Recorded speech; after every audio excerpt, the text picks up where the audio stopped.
Unraveling Mow Down, understanding its usage in English. Hello, everyone. Welcome back to our channel, where we strive to make English learning fun and accessible to all. Today, we have a fascinating phrase to unravel: mow down. Together, we'll dive deep to understand its meanings and how you can use it in your daily conversations. So, let's get started.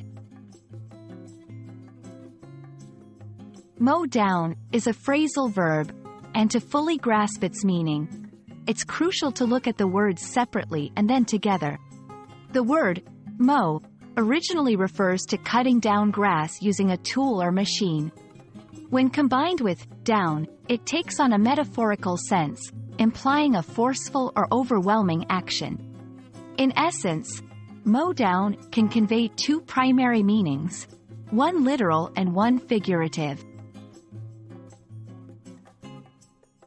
In its literal sense, mow down refers to cutting grass or crops close to the ground. For example, the farmer decided to mow down the field to prepare for the next planting season. This usage is straightforward and directly related to agriculture. The phrase takes on a more figurative meaning when used in contexts unrelated to agriculture. Here, mow down can imply forcefully knocking down or overwhelming someone or something. For instance, the football player managed to mow down his opponents, swiftly moving towards the goal. In this context, mow down is used to describe a dominant and powerful action. Let's go through some examples to understand how to use mow down in different contexts. 1.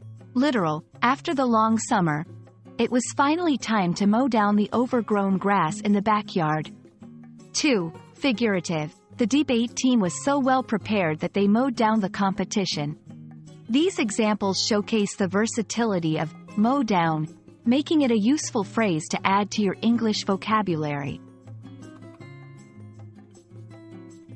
And that wraps up our journey through the phrase mow down.